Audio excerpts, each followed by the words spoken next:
première de la série. Je vous annoncerai dans un petit moment les 3 prochaines. Donc, je rappelle le principe des jeudis d'environnement. Donc, nous sommes 4 professeurs du CNAM qui réunissons de temps en temps pour établir une programmation qui couvre donc le vaste domaine de l'environnement. Alors,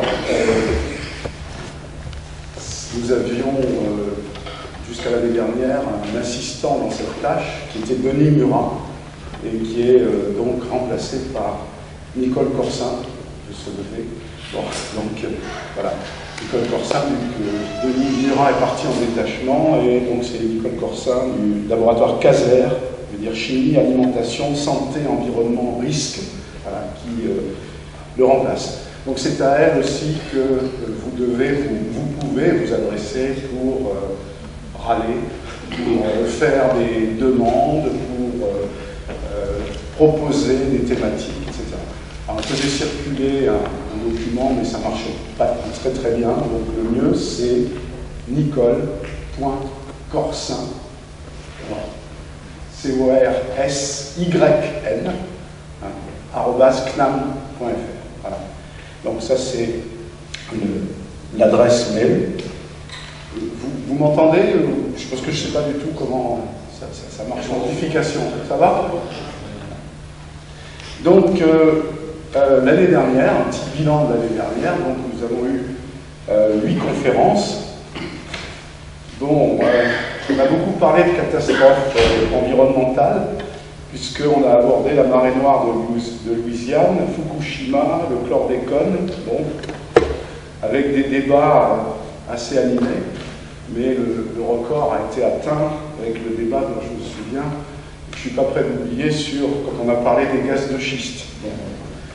Alors, vous savez que pour nous, il n'y a pas de sujet tabou, qu'on pense qu'il est bon, qu'il y a des scientifiques qui parlent de temps en temps, qui viennent s'exprimer, et qui donnent leur point de vue sur des sujets un peu d'actualité, mais sur lesquels les médias réagissent souvent rapidement et superficiellement. Donc cette année, bon, on est plus axé peut-être sur la biodiversité et la biologie, puisqu'on aura plusieurs thématiques là-dessus, dont celle de ce soir. Donc je vous annonce en particulier les 3 conférences du premier trimestre. Aujourd'hui donc avec Gilles Boeuf, dans un moment je vous présenterai. Le jeudi 8 novembre, sur les OGM, le Conseil des biotechnologies. Et le 13 décembre, jeudi 13 décembre, sur les perturbateurs endocriniens. Quel risque? Bon. Donc l'ordre des autres conférences n'est pas encore fixé, donc je ne le donne pas, mais les thématiques, bon, on va essayer de continuer donc un petit peu sur la biodiversité. Après le marin, on passera peut-être à ce qui est en relation avec les jardins, l'horticulture, bon, et puis aussi sur les abeilles, qui est un thème qui nous a paru aussi d'actualité, bon, etc. Donc on va avoir la mer, les végétaux terrestres, et puis quelques animaux. Bon, enfin, je ne vous donne pas tout le programme, mais vous serez informés. C'est bien, si vous n'êtes pas sur la liste classique de diffusion, évidemment, de demander à y être inscrit. Bon, je ne sais pas par quel canal vous êtes venu ce soir. Voilà, bon, j'en ai assez dit. Donc, je vais passer la parole à Gilles Boeuf, que je remercie d'être venu vers le CNAM ce soir. Donc, Gilles Boeuf est professeur à l'Université Paris 6 et il est aussi le président du Muséum d'Histoire naturelle.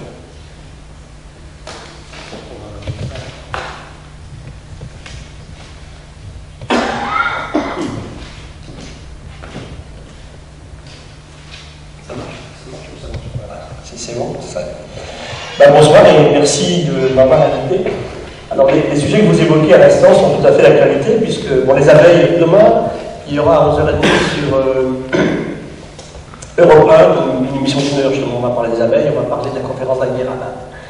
J'étais mardi soir à l'Assemblée nationale, donc il y avait donc une audition d'une cinquantaine de députés qui font donc la commission du développement durable. On a discuté pendant 1h30 de biodiversité et après c'est réuni parler d'OGM. Vous voyez, on est en plein dedans. Hein.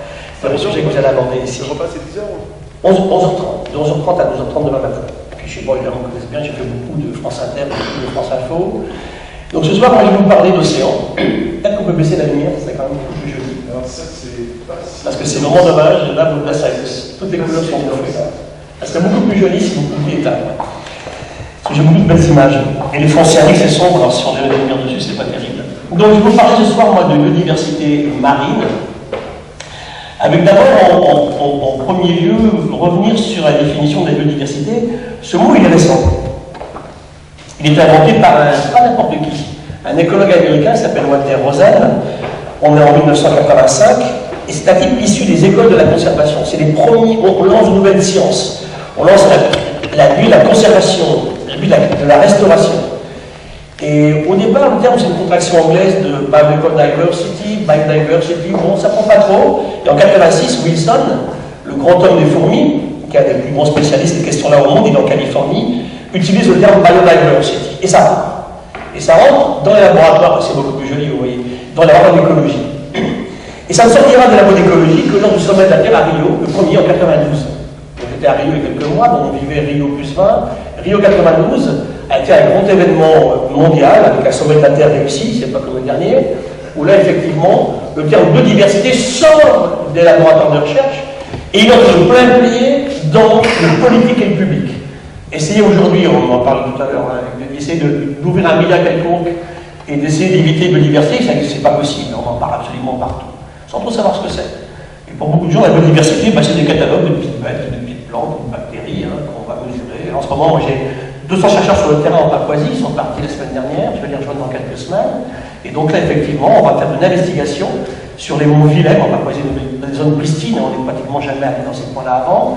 Marins et terrestres, on va travailler entre les îles de l'Amirauté, la Nouvelle-Bretagne et le nord de la Papouasie, pour faire des inventaires de diversité marine et terrestre. Donc ça, qu'est-ce qu'on fait? On fait un inventaire, en fait, on fait un catalogue de la diversité biologique. La biodiversité, c'est beaucoup plus subtil que ça. En fait, c'est la meilleure définition aujourd'hui, j'en donnerai deux. Une un peu plus compliquée, une un peu plus simple. La plus compliquée, alors bien sûr, la définition scientifique, c'est toute l'information génétique contenue dans un individu, une population, une espèce, pardon, une population, un écosystème. C'est ça, en fait. Alors, je ne suis pas très clair encore, donc moi je dirais tout simplement pour moi que la biodiversité, c'est beaucoup plus simple. C'est la façon vivante de la nature. On parle de géologie avec nous tout à l'heure à l'instant, là. C'est pas synonyme, hein, le mot nature n'est pas synonyme de biodiversité. On a au musée un caillou tout noir, moche comme tout, mais génial, la signature géochimique, il est contemporain de la mise en place du Soleil. Ce caillou a 4,6 milliards d'années, 4600 millions d'années. C'est la météorite de Paris, donc on la regarde, on la coupe, on fait des lames là-dedans, la signature de la chimie de ce caillou est absolument géniale. C'était avant que la Terre se forme. Hein. Donc il y a une nature sur la Terre quand elle se forme à 4,6 milliards d'années. Vous avez des vents, vous avez des marées, vous avez des montagnes qui tombent, mais il n'y a pas de vie. Et la biodiversité, elle démarre 700 millions d'années après, lorsque dans l'océan ancestral, en fait, on va revenir à l'océan tout de suite, là, vous avez la première cellule vivante issue de la chimie prébiotique qui se divise. Et au départ, on fait du clonage. On fait des filles, de filles, de filles, de filles à l'infini. La cellule issue de la maman, si on peut parler de filles pour des cellules, bien sûr, c'est la copie exacte de la maman. Il n'y a pas beaucoup de poésie, il n'y a pas de diversité. Quand vous clonez un système, la cellule est exactement la copie de la maman, donc c'est pas très intéressant pour la diversité biologique. Et on verra comment dans l'océan cette vie va se diversifier. Et cet océan, en fait, qui abrite la vie ancestrale, elle laissera partir un jour, beaucoup plus récemment, en fait. La vie n'est sur la Terre, non marine, que depuis 10% de l'histoire de l'âge de la Terre. Les premiers êtres vivants élaborés, les plantes que vous aimez, les animaux sortent de l'océan vers 450 millions d'années. On travaille sur des gisements en ce moment au Vietnam, qui sont contemporains de ces époques-là, et on trouve les premières traces de la sortie de l'océan sur les arthropodes, des crustacés qui vont venir plus tard les insectes. Il y a des vertébrés qui sortent aussi à ce moment-là. Donc l'océan a une histoire fantastique parce que c'est la genèse du vivant sur la planète Terre, et c'est aussi aujourd'hui un endroit où il reste des choses très anciennes et très particulières. Et on voit que quand on compare l'océan au continent, on a beaucoup de données qui sont extrêmement intéressantes. Donc je répète, hein, la diversité commence quand la vie éclot, et donc ça veut dire que la biodiversité, elle a démarré plus tard. Et donc, encore une fois, très simplement, la biodiversité, c'est la fraction vivante de la nature, tout simplement. On va l'allumer. Voilà. l'histoire, donc, elle démarre dans l'océan ancestral, je vous le disais, en fait. Et quand on regarde aujourd'hui, cette image, elle est jolie parce que je l'aime beaucoup, elle sort de l'émission Apollo, elle est ancienne déjà, hein. On a vu récemment, donc on est revenu sur l'émission Apollo. Et quand ces astronautes, dans ces petites capsules ridiculement petites, hein, c'était des tout petits bonhommes, mais c'était pas grand, hein, parce qu'il fallait rentrer dans un truc tout petit, il n'y a pas beaucoup de place, étaient les premiers à voir à travers un hublot la totalité du globe terrestre. Et ils en pleurent tous, hein. Il y a un très beau livre qui s'appelle Clair de Terre, il faut lire, où tous les cosmonautes, quels qu'ils soient, russes, américains, pleurent en regardant cette planète Terre qu'on appelle la planète bleue. Parce que ce qui est le plus prégnant sur la Terre quand on la regarde, c'est l'océan. Elle est bleue, elle n'est pas verte du tout. Hein. Donc cette planète bleue, effectivement, est dans l'espace, issue d'un fragment de soleil. Et là, vous voyez effectivement que, en gros, en surface, les océans, c'est à peu près un peu plus des 2 tiers. C'est 71% de la surface de la Terre. Mais beaucoup plus intéressant que ça, pour moi, pour un biologiste, l'océan, c'est 95% du volume, on parle en volume ici. L'océan, il a été du plancher océanique à la surface. Sur la Terre, ici, bon, il y a quelques êtres vivants dans l'air ici, mais pas beaucoup. Hein. Si je regarde ce qui se passe dans cette pièce-là, on va retrouver dans les cheveux du petit garçon, là, dans les trous de nez du monsieur, hein, dans mes oreilles, sur la moquette, sur les ciels, elle est là, on est mis à un support, en fait, sur Terre. Dans l'eau, vous avez un milieu qui est fantastique, le milieu pélagique, donc l'océan ouvert, à base d'eau, du fond à la surface. Le bateau sur le fond, c'est comme du terrestre. On est lié à un rocher, à un caillou, on est lié à un plancher océanique, on est approché comme nous. Hein. Si je saute à un moment, là, je vais être un peu comme le plancton dans l'océan, hein, qui se balade entre le fond de l'océan et la surface. Et c'est un milieu extraordinaire, on n'y pense jamais assez. C'est l'énorme, le plus grand volume offert à la vie sur la Terre. C'est cette énorme masse océanique, profondeur moyenne des océans, 3800 mètres. Quand on regarde une carte du monde, hein, vous avez des profondeurs à 3800 en moyenne. Vous avez une énorme masse d'eau qui contient des cellules du fond à la surface, ou des êtres vivants. Donc c'est vrai que le pélagique est fantastique. Prenez par exemple, je vais prendre une femelle de grand thon rouge, on parle des thons rouges, on est pas 5 en ce moment en Méditerranée, elle a 23 ans, elle fait 600 kg, une énorme bête. Elle n'a jamais vu à 23 ans de barrière matérielle. Imaginez ce que c'est, hein. Elle n'a jamais vu un fond d'océan, elle est sur des fonds trop profonds, elle ne s'approche jamais de la côte, ça ne l'intéresse pas, elle a trop peur de rencontrer de l'eau douce, donc elle est dans le milieu, c'est la liberté totale. Les premiers navigateurs partaient avec des bateaux, la femelle de thon, là, je prends une femelle parce qu'ils sont beaucoup plus grosses que les mâles, moi j'en parle, je préfère les femelles que les mâles. Donc c'est vrai que vous avez quelque chose ici où cet animal n'a jamais vu. Et dans des barrières, ça n'existe pas, il n'y a pas de limite. Il fait le tour du monde. On a donné des noms à des mers, il y a un seul océan sur la planète. Ça c'est extrêmement important, n'oubliez jamais ça. Alors que sur Terre, dès qu'on sort de l'eau, il y a des barrières partout. Hein, je vous montre les yeux, on sort dehors, vous allez vous cogner. Dans les piliers, dans les sièges, dans la voisine, dans le voisin, dans l'océan, on ne se cogne pas. Tant qu'on n'est pas au fond ou sur des falaises côtières. Ça, c'est très particulier. C'est un milieu assez unique et assez fantastique, bien sûr. Donc, ce milieu océanique, aujourd'hui, bien sûr, a vu la vie apparaître. Les caractéristiques de l'eau salée sont très spécifiques, c'est pas n'importe quoi. C'est 98%, 97,5% de toute l'eau de la planète. Donc, ce qui est fleuve, ce qui est lac, ce qui est rivière, c'est que 2,5% de toute l'eau, en fait, de la planète. Cette eau, elle est d'abord marine, donc salée. Il y a de l'eau également sur les calottes, bien sûr, hein, au nord et au sud. Il y a de l'eau sous forme de glace aussi dans les monts d'arbres, mais l'eau libre, c'est l'océan. Et dernier aspect intéressant en reliant ça à l'eau, c'est pas que l'eau, on parlait de Marseille tout à l'heure, l'eau est fondamentale, nous sommes faits d'eau. Pour moi, c'est le plus grand crime actuel. On a fait un livre avec des collègues japonais il y a 2 ans, qui s'appelle Water, the Forgotten Molecule. On a oublié l'eau. Nous sommes faits à 2 tiers d'eau. Les femmes ont un peu moins d'eau que les garçons. Elles ont un peu plus de masse de lipides, je sais pas, pour faire des rondeurs. Donc en fait, je prends un bébé à la naissance, 75% d'eau. Une vieille femme à la mort, elle fait 58%. Les garçons un peu plus. Là, on communique grâce à notre cerveau en ce moment. Un cerveau humain, c'est 80% de flotte. N'oubliez jamais ça. Et qu'est-ce qu'on fait avec? On lave sa bagnole, on la pollue, hein, on fait pipi dedans. C'est un drame monstrueux. Moi qui suis un spécialiste de biodiversité, je reconnais que le premier problème actuel, c'est l'eau. Les grandes questions, c'est l'énergie, évidemment, le climat, on va en parler, biodive, on en parle ce soir pour les océans, et c'est l'eau. Et ça, c'est quelque chose d'extrêmement important. Il n'y a pas de vie sans eau. Toutes les cellules vivantes, quelles qu'elles soient, du premier virus au mammifère le plus évolué, c'est de la flotte. C'est fondamental. Ce qui veut dire que tant qu'on vit dans l'eau, c'est bien, on est tranquille, on est dans l'eau, l'eau elle est accessible. Et dès le moment où la vie sort de l'eau, l'obsession de l'être vivant d'eau, c'est une plante animale, c'est garder son eau. Alors vous avez des reins, hein, pour un médecin aujourd'hui ici, l'osmorégulation, il ne connaît pas trop, parce que la pression osmotique, la salinité à l'intérieur d'un corps humain, c'est 302 millimètres. C'est extrêmement stable. C'est toujours comme ça. Si vous montez à 304, c'est le coma profond. On est très, ça s'appelle ça l'homéostasie. On est très contrôlé. La même température, le même pH, 7,44, ça ne bouge pas. Le même contenu en eau, la même salinité intérieure, qui est liée à l'océan. Pourquoi est-ce que vous avez du sodium, des chlorures, du potassium dans vos cellules et dans votre sang?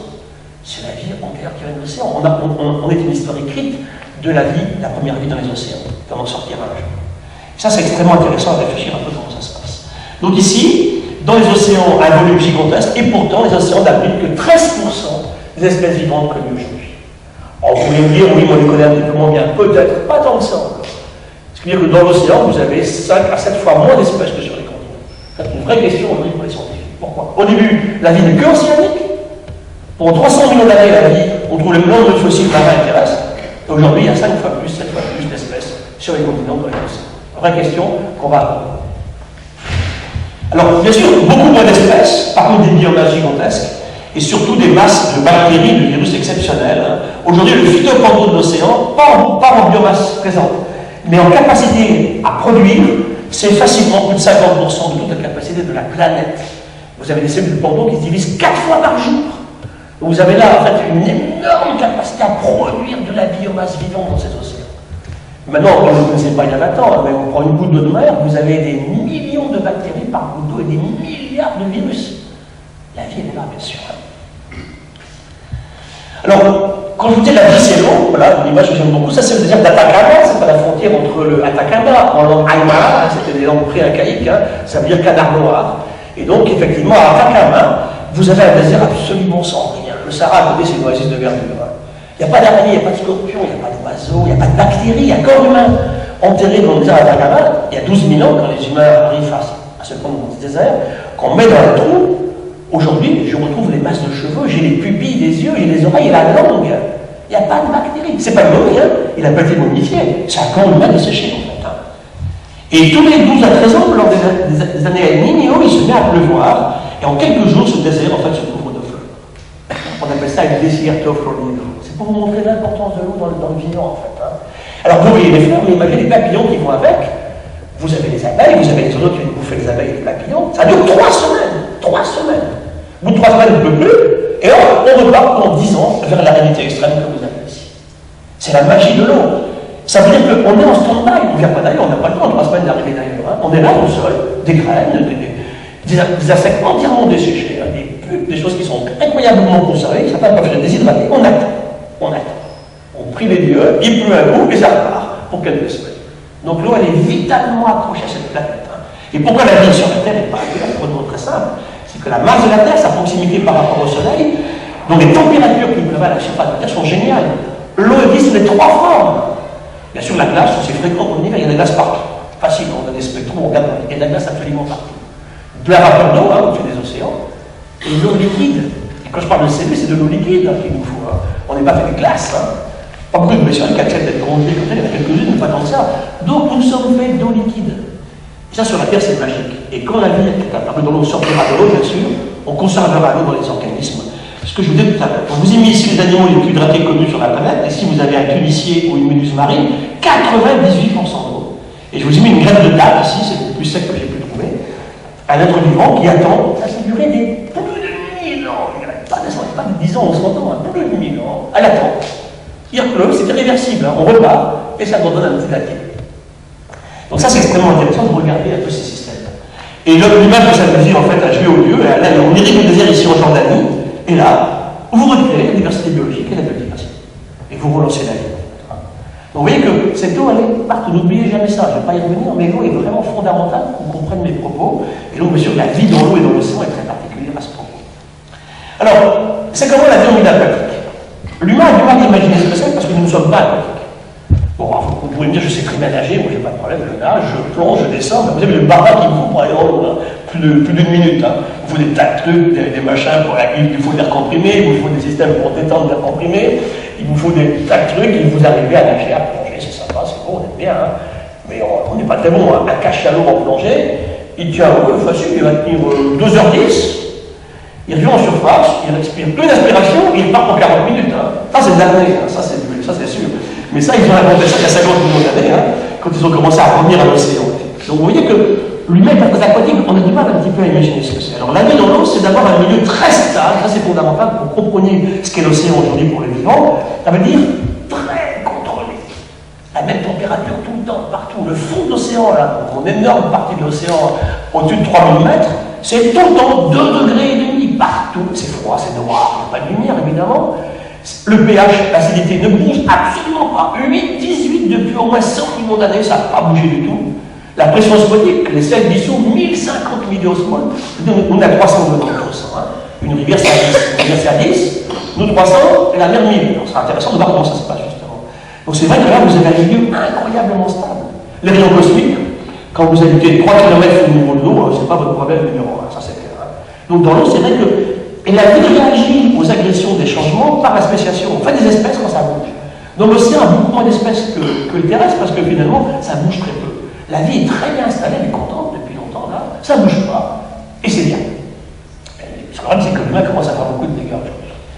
Et dès qu'on sort de l'eau, bien sûr, ça va être beaucoup plus variable. Vous prenez par un étang littoral en France, en Charente, si vous voulez, hein, vous pouvez très bien avoir un étang en plein été, quand il fait très chaud, l'eau peut monter à 40 degrés, ça nous a été des coins, hein, et l'hiver, ça gèle, vous avez de la glace sur la surface. Je rappelle que le point de congélation de l'océan, c'est moins 1,86, moins 2 degrés. À moins 2 degrés, l'océan congèle. Mais il y a plein d'aliments d'Arctique qui passent leur vie entre moins 1,5 et moins 1. J'adore, ils sont ravis, hein. Imaginez ça, en fait. Ils passent toute l'année comme ça, ils sont plus contrôlés en température mieux que vous et moi, sans aucune dépense d'énergie. Parce que ça ne bouge jamais à l'extérieur, c'est génial, c'est le pied. Hein. Tout en froid, hein. On s'en fout de toute façon. Hein. Donc là, on a vertébré les poissons. Alors le problème des poissons qui vivent à moins 1, c'est qu'ils doivent produire des protéines antigènes pour ne pas congeler, bien sûr. Hein. Donc, on a des protéines antigènes, un peu comme on met dans le moteur de la voiture, et les poissons antarctiques vivent très bien, d'ailleurs, en passant leur vie à moins 1 degré. Donc, milieu très stable, on a dit, milieu qui est, n'oubliez jamais la 3e dimension. Ici sur Terre, il y a 2 dimensions, j'avance, je recule. Hein.